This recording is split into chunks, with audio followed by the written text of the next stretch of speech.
प्रिय बच्चों, आज फिर आप सबका स्वागत है हमारे इस चैनल में। और जैसा कि हम आपको पौधों में जन्म के बारे में पढ़ा रहे थे और उसमें हमने आपको वर्धी जनन पूरी तरह से पूरी कर दी थी, सारा इसमें कुछ हो गया था। और आज हम आपको ले चलेंगे एसेक्सुअल रिप्रोडक्शन या अलैंगिक जनन।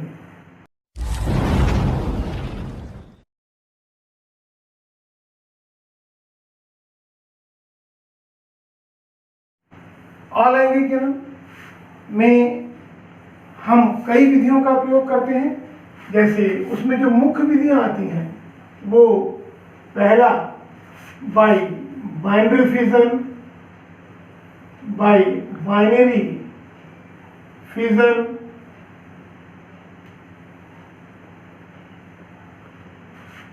दूसरा by sporulation,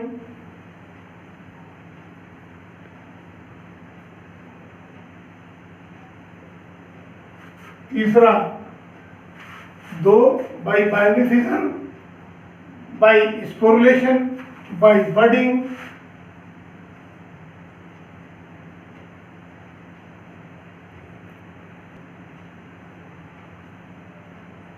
by bud formation,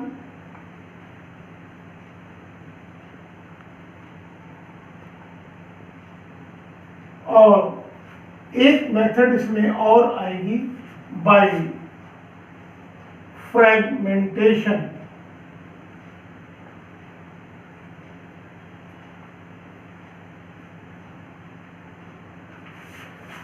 तो इतनी विधियां हैं कुल इसमें।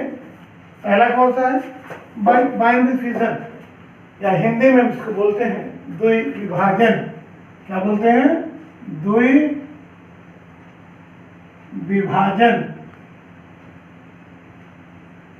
इसी प्रकार से बहुविभाजन भी होता है।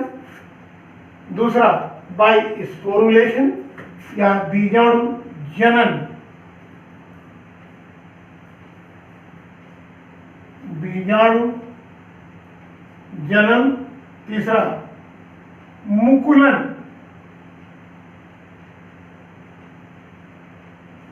और ये बड फॉर्मेशन, कलिका निर्माण।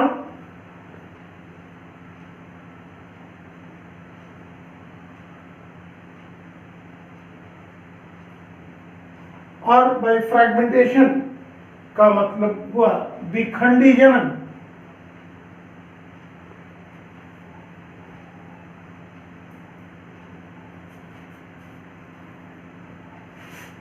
विखंडी जनन। अब हम बारी बारी से इन सभी की स्टडी कर लेते हैं। पहला जैसा है बाई बाइनरी फिजन या द्विविभाजन, एक एक करके हम इसकी स्टडी करते हैं। तो सबसे पहले हम आ जाएं बाई बाइनरी फिजन, बाई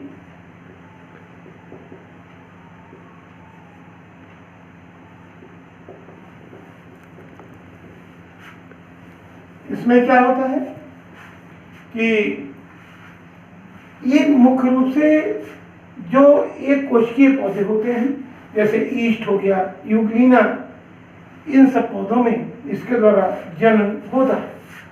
इसमें होता क्या है, जो प्लांट बॉडी की पेरेंट बॉडी होती है, पेरेंट बॉडी का मतलब जनक, अर्थात जो प्रारंभ में जो पौधा होता है वो धीरे से एक से दो भागों में डिवाइड हो जाता है। सबसे पहले क्या होता है? सबसे पहले वो पौधा की सिंगल सेल है, एक कोशिकी है। तो इस एक कोशिका से सबसे पहले क्या होता है, ये कुछ लंबा होता है, इसका न्यूक्लियस भी लंबा हो जाएगा। फिर ये अपने बीच वाले हिस्से से थोड़ा सा दबने लगता है और न्यूक्लियस भी दब के दो भागों में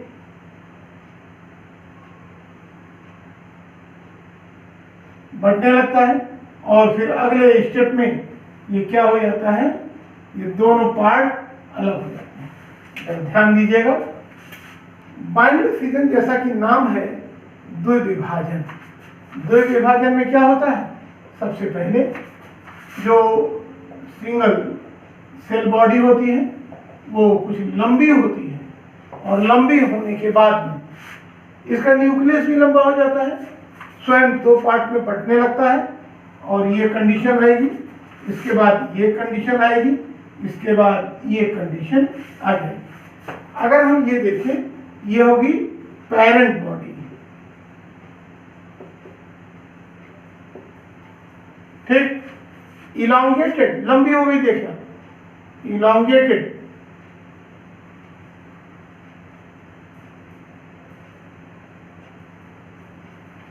उसके बाद ये डिवाइड होने लगी, लगभग बीच से बटने लगी, बीच में दबने लगी, और डिवाइडिंग इन टू पार्ट्स, डिवाइडिंग इन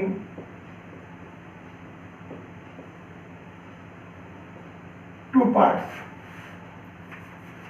ये लगभग दो पार्ट में डिवाइड हो गए हैं, और ये दोनों सेपरेट बॉडी हो गई, सेपरेट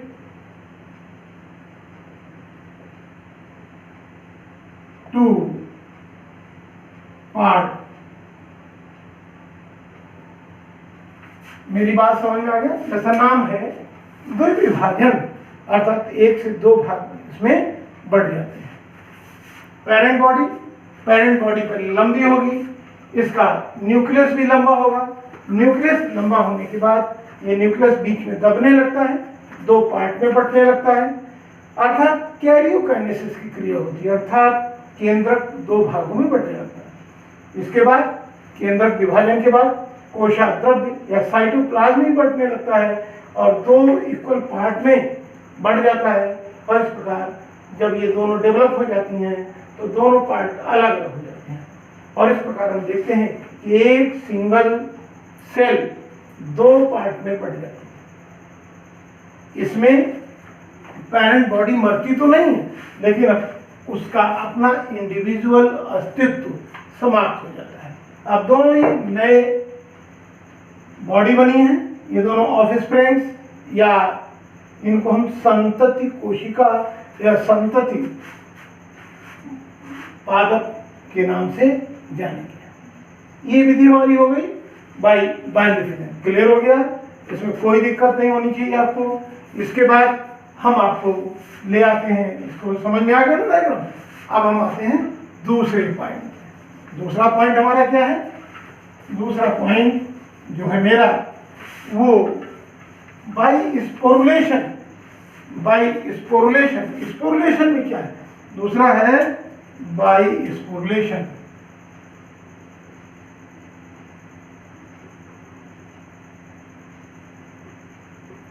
हिंदी में बोलते हैं बीजाणु जनन। जैसा कि नाम है बीजाणु जनन, अर्थात इसमें बीजाणु जैसी रचनाएं बनती हैं। अब ये किसमें होता है इस प्रकार का जन्म? हम सामान्य रूप से यूलोथ्रिक्स, स्पाइरोगायरा या फिर राइजोपस अपने आप में एक फंगाई है, जबकि यूलोथ्रिक्स, स्पाइरोगायरा ये दोनों ही एल्गी हैं। तो इन पौधों में या पादप संरचनाओं में इस प्रकार का जनन होता है। अब हम स्टडी कर लेंगे होता कैसे ही। जैसे इसमें प्लांट बॉडी है, ये प्लांट बॉडी हम मान लेते हैं, ध्यान दीजिएगा, ये प्लांट बॉडी है, और ये प्लांट बॉडी काहे की है? हम आपको एक सवाल, चाहे इसको यूलोथ्रिक्स या स्पाइरोगायरा का माने, बन गई। ये होता क्या है? अनफेवरेबल कंडीशंस में जब सेक्सुअल रिप्रोडक्शन नहीं हो पाता है, उस समय इसमें स्पोर्स बनते हैं। ये स्पोर कभी कभी राउंड स्ट्रक्चर में होते हैं, और कभी कभी ये फ्लैजिलेटेड भी हो जाते हैं। अब इसमें थोड़ा अंतर है। अंतर ये है कि जब फ्लैजिलेटेड होंगे तब तो ये कहलाएंगे जू स्पोर। क्या कहलाएंगे? जू स्पोर। और ये अपने फ्लैजिला के द्वारा ही मूवमेंट करेंगे, अर्थात फ्लैजिला के द्वारा ही ये चलते भी हैं, पानी में तैरते हैं या अपने अंदर मोशन लाते हैं, अर्थात ये मोटाइल होते हैं।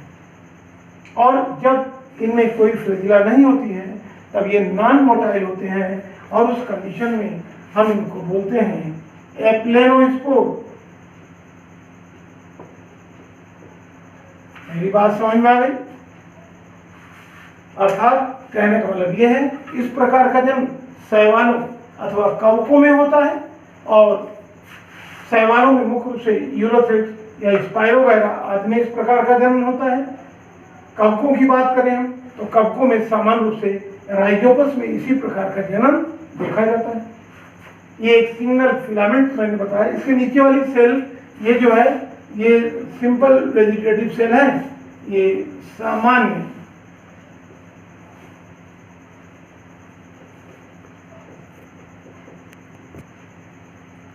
वेजिटेटिव सेल, सामान्य वर्धी कोशिका है। ऐसी ही सारी कोशिकाएं हैं, लेकिन जन्म काल में इनमें से किसी किसी कोशिका में जूस्पोर, किसी किसी कोशिका में एप्लेनोस्पोर जैसी रचनाएं बनती हैं, और ये रचनाएं बनने के बाद फेवरेबल कंडीशंस में ये स्वतंत्र होती हैं, फ्री होती हैं, इनकी ये बॉडी वाल गल जाती है, सारी की सारी रचनाएं फ्री हो जाती हैं, स्वतंत्र हो जाती हैं, और फिर ये जर्मिनेट होकर के नई नई रचनाओं का निर्माण करती हैं और नए पौधे का निर्माण कर लेती हैं। कभी कभी और विशेष प्रकार की रचनाएं बनती हैं, कभी कभी ये स्वयं पूरी की पूरी कोशिका ही एक विशेष रचना का निर्माण करती है, और तब इसे एकाइनिट कहते हैं। क्या कहते हैं? एकाइनिट। ध्यान दीजिएगा, ये मोटी हो जाती है सेल की सेल वाल मोटी हो गई।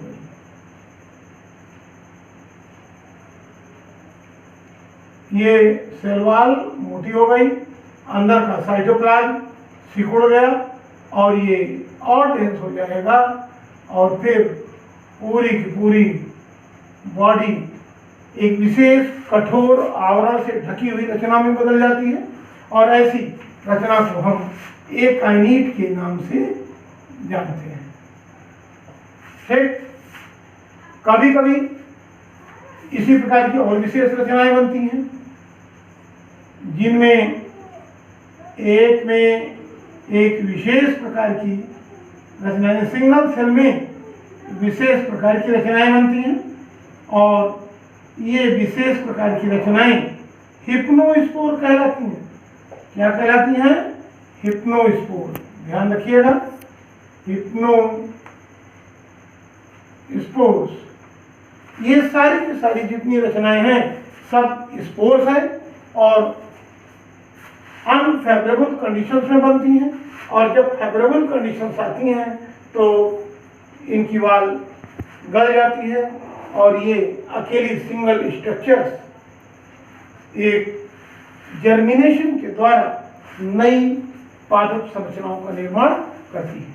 तो इस प्रकार से हमने दूसरा भी स्टडी कर ली। पहला कौन सा था? बाइनरी फिजन, जो कि मुख्य रूप से ईस्ट या यूग्लिना में होता है। दूसरा स्पोर्मुलेशन या बीजाणु जन्म, ये मुख्य रूप से यूलोथ्रिक्स, स्पाइरोगायरा अथवा राइजोपस जैसी रचनाओं में पाया जाता है। यूलोथ्रिक्स, स्पाइरोगायरा ये दोनों ही शैवाल हैं, जबकि राइजोपस कवक होता है। ठीक है ना? अब हम आ जाए थर्ड नंबर पर। थर्ड नंबर क्या है हमारा? थर्ड नंबर ये बाई बडिंग, या हिंदी में बोलते हैं मुकुलन। तीसरा नंबर क्या है? मुकुलन। ये हम आपको बता दें कि मुकुलन अर्थात एक जनक कोशिका के शरीर से नई नई कोशिकाएं बड़ के रूप में बनती हैं, और फिर वे पूरी तरह से विकसित होकर नए पादप शरीर रचना का निर्माण करती हैं। सिंपल रूप में अगर हम समझें, जैसे एक ईस्ट कोशिका है, ये ईस्ट कोशिका है। इसमें पहले क्या होगा कि एक छोटी सी आउटग्रोथ निकलेगी। क्या है ये? आउटग्रोथ।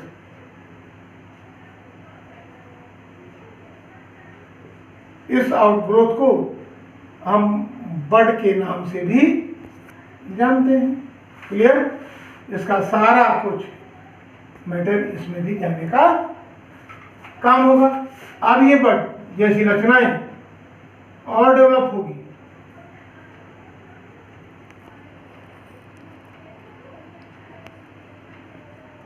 उसके बाद ये बड और डेवलप होगी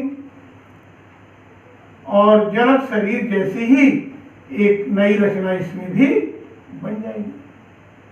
और जब ये बड पूरी तरह से डेवलप हो जाएगी तो हम क्या देखेंगे कि ये बड अलग हो जाएगी, पेरेंट बॉडी से अलग हो गई।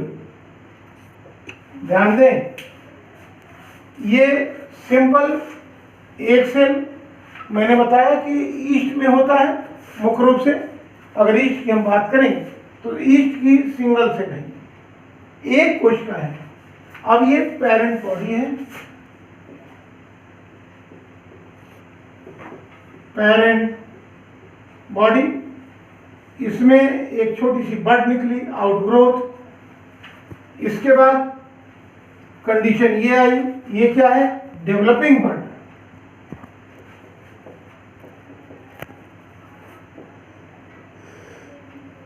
डेवलपिंग बड, अब ये भी डेवलपिंग बड है और लगभग पूरी तरीके से डेवलप हो रही। यहां पे क्या है? ये पेरेंट बॉडी है,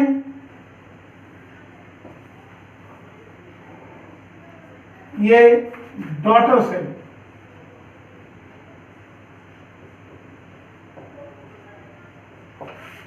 हमने देखा कि एक के बाद एक स्टेप आती गई और एक से पूरी तरीके से नई संरचना का निर्माण हो गया।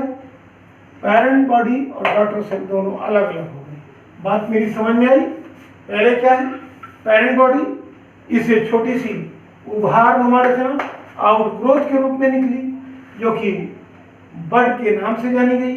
अब धीरे धीरे ये बड डेवलप होती है और डेवलप होने के बाद जब पूरी तरह से ये डेवलप हो जाती है तो पेरेंट बॉडी को छोड़कर अलग हो जाती है और इस प्रकार एक सेल से दो सेल बन जाती हैं, पेरेंट बॉडी अलग और डॉटर सेल अलग। यानी बड से जब नई बॉडी बनती है तो इस प्रोसेस को हम क्या बोलते हैं? Budding process. एग्जाम्पल में बता ही चुका हूं। एग्जाम्पल में आपको मैंने बताया ईस्ट इसका सबसे साधारण और सबसे अच्छा उदाहरण आपका है। ठीक है, तो ये भी हमारा पूरा हुआ। अब हम आ जाते हैं बड फॉर्मेशन में। बड फॉर्मेशन क्या है? देखिए जरा सा, बड फॉर्मेशन में देखिए, बड फॉर्मेशन भी कुछ विशेष प्रकार के पौधों में पाया जाता है। इसमें बड के रूप में जेम्यूल्स जैसी रचनाएं बनती, जेम्यूल्स जैसी रचनाएं बनती। कैसी रचनाएं? जेम्यूल्स, ये लिखा हुआ है GEMMULES, जेम्यूल्स जैसी रचनाएं बनती हैं। अब ये जेम्यूल्स जैसी रचनाएं कैसे बनती हैं? जैसे मांस के पौधे में या फ्यूनेरिया के पौधे में ये मुख्य रूप से देखा जाता है। जैसे फ्यूनेरिया का पौधा एक बस यूं ही इसी प्रकार से एक उसका हाइफी होता है या कवक जाल जिस प्रकार से फैलता है उसी प्रकार से मांस का पौधा भी प्रारंभ में जाल जैसे फैलता है। ठीक, तो ये फ्यूनेरिया का या मांस प्लांट का स्टार्टिंग स्टेज है। धीरे धीरे ये अनुकूल परिस्थितियों में जब नहीं हो पाता है तब इसमें से ब्रांचेज निकलने लगती हैं और ये ब्रांचेज बढ़ करके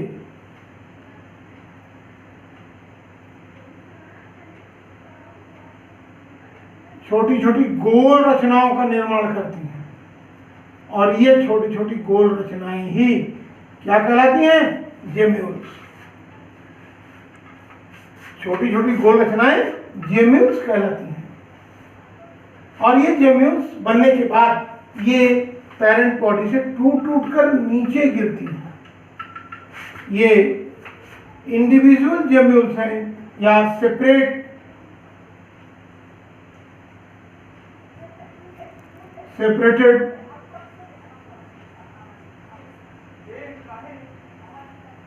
सेपरेटेड जेम्यूल्स हैं और ये डेवलप होके फिर जर्मिनेट हो जाती हैं और जर्मिनेट होने के बाद न्यू प्लांट बन जाए, ये डेवलप हो जाएंगे न्यू प्लांट के रूप। ये भी हमारा पूरा हो गया। नेक्स्ट एक बचा है फ्रेगमेंटेशन, विखंडी जनन। क्या है ये? विखंडी जनन। विखंडी जनन में क्या है? विखंडी जनन अर्थात एक बड़ा प्लांट कई छोटे छोटे खंडों में टूट जाए और हर टूटे हुए भाग से नया पौधा बन जाए, तो इसको हम बोलते हैं विखंडी जनन। ये कैसा है जरा ध्यान देंगे। अगर यूलोथ्रिक्स या स्पाइरोगायरा का एक फिलामेंट है,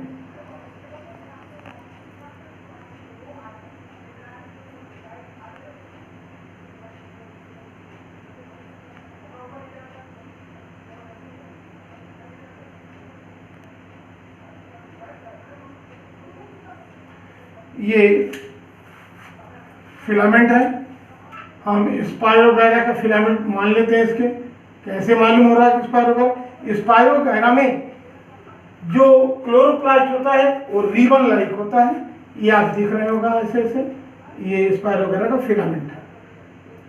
जब अनफेवरेबल कंडीशंस आती हैं तो ये फिलामेंट टूट जाता है कई छोटे छोटे खंडों में। कैसे? जैसे ये खंड है,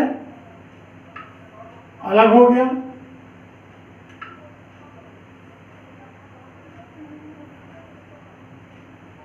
ये अलग हो जाएगा, ये अलग हो गया। अब देखें सभी पार्ट इसके अलग अलग हो गए, यानी हमने इनिशियल सेल में या प्रारंभिक कोशिका में ये कुछ सेल दिखाई, 1 2 3 4, हमने इसमें 3 पार्ट, ये चौथा मैंने दिखा दिया है। अब ये सब अलग हो रहे हैं, ठीक ना? सारे पार्ट्स इसके अलग हो गए। देखिए फिलामेंट में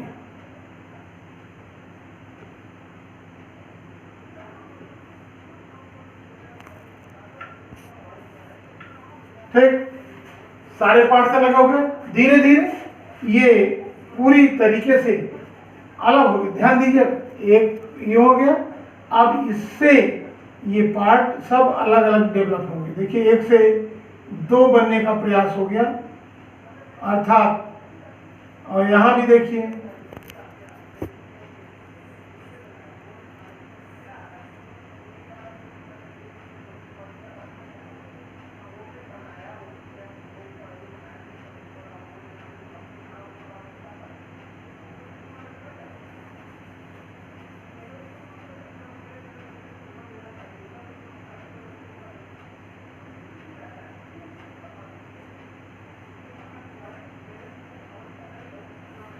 क्लियर हो रहा है।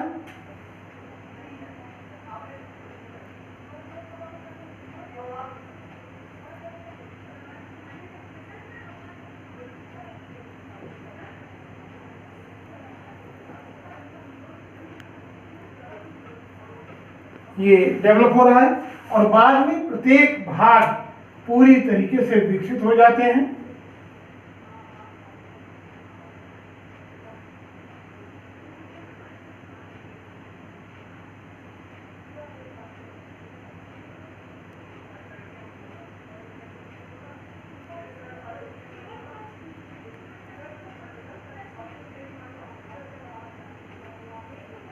ये मैं पूरा बना दे रहा हूँ आपको, ताकि ये महसूस हो कि ये पूरा फुल डेवलप्ड फिलामेंट है।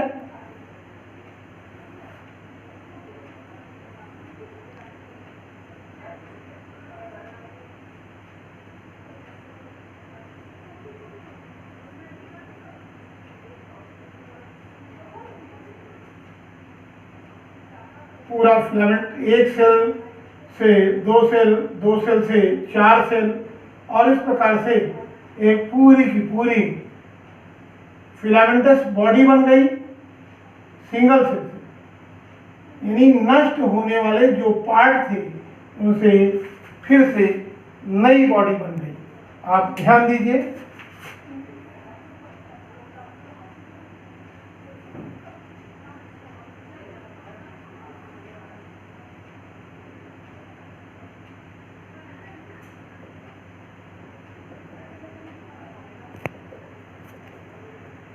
देखा कि जो सिंगल सेल अलग अलग हो गई थी वो सब एक नए पार्ट में बटकर पूरे का पूरा नया नया फिलामेंट बन गया। आप देख रहे हैं सिंगल सेल कि एक एक सेल अलग अलग हुई है। ये पूरा का पूरा फिलामेंट, स्पाइरोगैरा फिलामेंट, मान लीजिए किसी कारण से इसके खंड टूट गए, अलग अलग सेल हुई, एक सेल से फिर दो सेल हुई, इससे भी दो सेल, इससे भी दो सेल, और फिर धीरे धीरे डेवलप होके पूरी की पूरी ये सेल बन गई। ध्यान दिख रहा है आपको?